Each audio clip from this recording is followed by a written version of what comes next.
We're talking about the 3-year-olds now. I'm going to run through your list pretty quick, give you an idea of where they're at, what they're doing, what's next for them, and then I am going to watch Ollie play baseball. Admiral Dio, training down fine, looking good. Harry really likes this horse, so I really like this horse.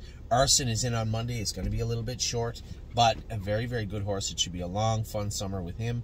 Blanton's Blue is in to go on Wednesday. We need a driver for Blanton's Blue. I know one of our partners, Al, had messaged me, said, hey, you know, I know that you're not Superman, you can't go everywhere, but could you go drive these horses? I can't drive them. We have horses. Wednesdays are usually the Meadows / Northfield Park. We have a lot of 2-year-olds getting geared up. To race over the next little while. The alarm. Why is there an alarm going off in someone's car? Oh my. Anyway, so Blanton's Blue. Mark said he would drive Really Don't Care, but he can't drive Blanton's Blue, so we're going to need a driver for Blanton's Blue. We'll find one. Born to Dance is going to be racing Monday night. Aaron Merriman is driving him. Whose car? There we go. Aaron Merriman is driving him, and he should be good from his post position with Aaron. Dominion, I'm not going to make an assumption on Dominion. I thought he finished well. The whole point of the race, the loss of the race, was in the middle half. You can't be so far back, and I just need to know why he was. If it's that he was struggling, fine, get the hobbles on him and get him into the race. If it was just simply he was not fast enough at that point, I find that hard to believe. He finished up really well. I just want to see a better mile from this horse, and I really wish I had went with him, but I just couldn't. I didn't have the gear with me to go with him in the pouring rain and the mud. So we'll get that squared away. Don't talk about Bruno. I don't know what to tell you about this horse. He needs to do more. He needs to be faster. Is he? Will he? I don't know. Over the next 96 hours, I'm probably going to be compiling a list of 3, 4, 5 horses that will likely be leaving the stable. And quite frankly, is Bruno going to make that list? I don't know yet. I don't know. Drebin is not going to be on the list. He was trotted 54-27 apiece on the end of it the other day. He was awesome and continues to improve. Flashfly got 3 weeks off. The allergies were just too much for her. Every time we scoped her, there's more mucus. So just needed a break, so we gave her one. This is a filly that is not going to be a stake filly. Well-bred. It's going to be worth some money. But again, her best racing is going to be on cooler evenings, cooler afternoons, which means just give her 3 weeks. Same thing as Spitfire. Just avoid the heat. We know when it is. It's right now. Let's just try and avoid it.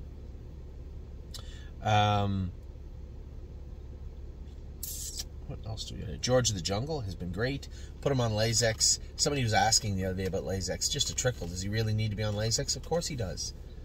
If he's bled 2 or 3 weeks in a row and shows a little bit of Lasix, of course he needs to be on Lasix. And, you know, I understand that people have certain feelings about the horse. And this is what the horse needs. I don't like this about the horse or that about the horse. But these are changes that can't happen like that. They don't happen that way. And I hope everybody is paying close attention to the entire stable, right? I hope you're understanding that there's a process that goes into a lot of things. It isn't just because you hear me talking about it, we're going to make these changes. And it doesn't happen overnight. There has to be a process. And it's the same with horses that are bleeding. You'll see them get better and better and better. This isn't just going to fix his bleeding and help with the back end of his speed. This is going to help with his confidence. Right? He doesn't have to go to the well all the time racing, so it is going to help with his soundness. This overall is a part of making George of the Jungle a better horse. His next start will be at Dresden in the grassroots. And for all the people out there that are worried that he doesn't need hobbles, he doesn't need Lasix, he shouldn't be on a half, that is where he's going. And that is that. So I hope everybody understands when it comes to horses, it isn't just easy, we just do these simple little things that we do with all the other horses, and then poof, we go to Mohawk and we win races and the pictures are great and everyone's happy. It doesn't work that way. There's a lot that goes into racing these horses, and George of the Jungle, I think, has a very bright future for us, but we do have to protect him the same way we protect the rest of our horses and try and manage him the best we can. Racing him at Mohawk at 8 and 10 to 1 in the non-winners of 2 or non-winners of 1 is not as good as racing him in Dresden, where he'll likely be one of the favorites, I hope. He'll likely be one of the favorites. He'll get his Lasix. He'll be able to race and hopefully be well. Now, that's not to say that I'm right. Mike won't make a break. I don't know. But that is the direction we're heading with George. And I hope everybody appreciates that. Great bet, as I said the other day. A little disappointed with the way he was driven his last 3 here in Ontario. But the class he raced in Northfield the other day, those aren't the same horses as the ones he's racing at Mohawk and even Georgian. Quite a bit different crew, a little softer crew at Northfield, and you saw that. Now this will build his confidence. I think Great Bet is going to become better from these races, but where that ends up, I don't know yet. I have no idea, but we're going to find out soon enough. Gypsy Hill has been absolutely incredible. Very, very pleased with Gypsy Hill and really, really like what I've seen from him. Halley in the Clouds was third the other night, just beat, but just a very, very tough trip. What time does the game start? 10:15. Very, very happy with what I've seen from Halley in the Clouds, but just needs to get a little bit better trip and a little bit softer crew. We'll find that for her, and I had a great conversation with Johnny the other day, one of our partners, about Halley in the Clouds, and I said, just hang in there. Right? This filly's knees bother her a little bit. She's going to get better and better and better and better, and she's going to end up being a very, very good filly / mare for us, I believe, in the future. I'm Fancy Like. Filly is racing great also. There's another filly added, the Lazex. She went from being an also ran in a Buckeye pacing in 55 at Scioto at 54 and a piece to a closing third in 152 and 3. A much, much better effort the other day and looked great. Insider trading, just waiting to hear. I'm hearing things trickle in about all the broodmares. We have a few that still haven't caught, that still aren't in full yet. One of our more prominent ones also. But great news across the board. Pregnancy checks this week on the remaining 3 or 4 horses to see who is in full. We all want to see them in full, and hopefully they are, but on the off chance a couple of them aren't, then they're going to have to be held over till next breeding season. That is just the way it is. Now, Irresistible Sun. Very, very nice colt. Super impressed with him. His attitude, his speed, his durability just turned into a very, very nice horse. We have a lot of fun with these two colts all summer long.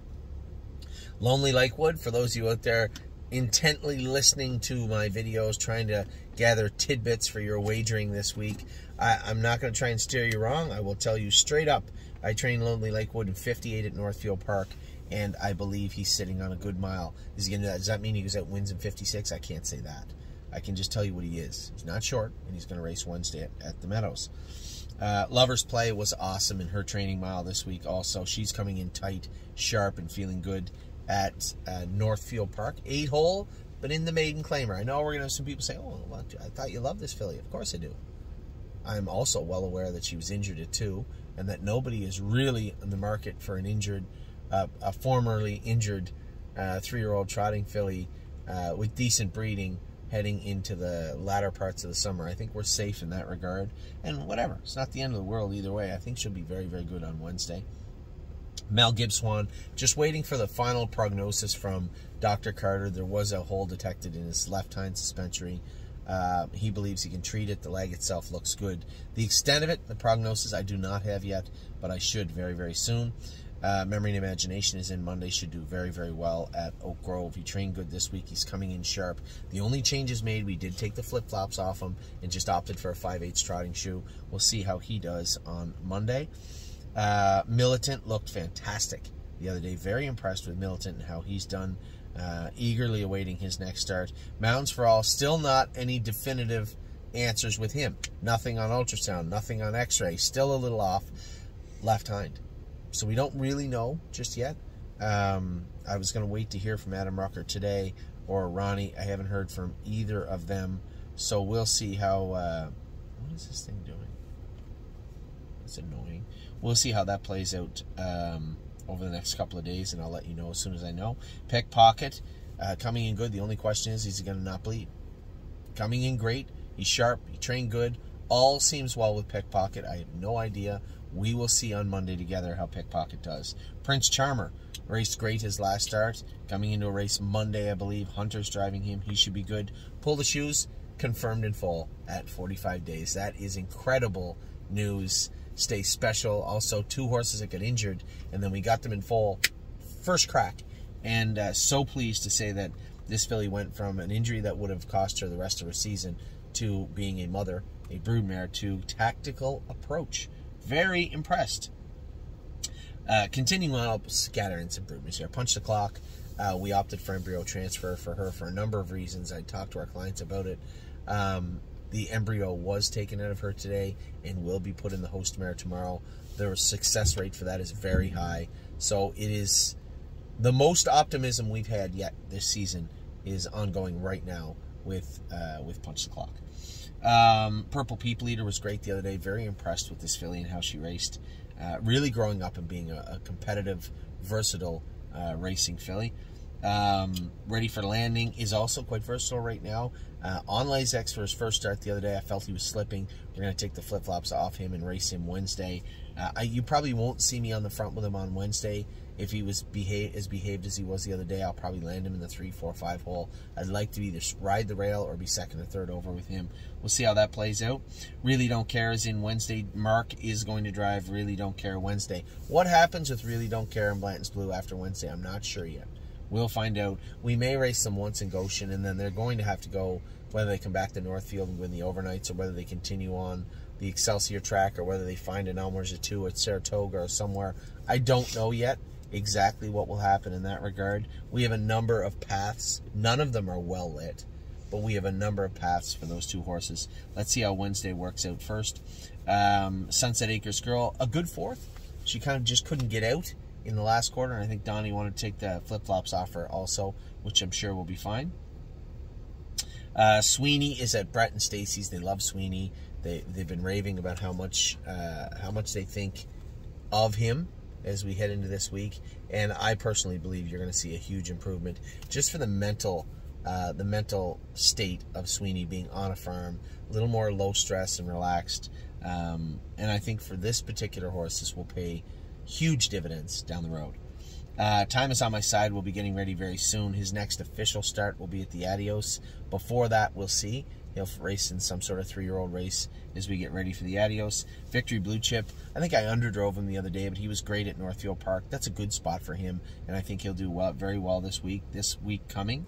Watch Your Mouth races on Monday night. I'm going to drive Watch Your Mouth. I have no idea. I haven't sat behind him in forever, so we'll see how he races on Monday. Widespread Panic, Dr. Brown didn't find a whole lot with him, just thought it was EPM. All EPM, probably of all the horses we have, this guy, it bothers him the most. I believe when he said that there was nothing physically wrong with him. He had discharge papers for Tim to work on some things, but mostly just be very vigilant and aggressive with the treatment of EPM. So we'll see how he races his next start also. So those are all your 3-year-olds. They're all done now. You got your 2-year-olds, your 3-year-olds, you have the opening done. Everything is all ready to go. So with that, I'm off to watch my son play baseball. Good luck to us. Wish us some luck.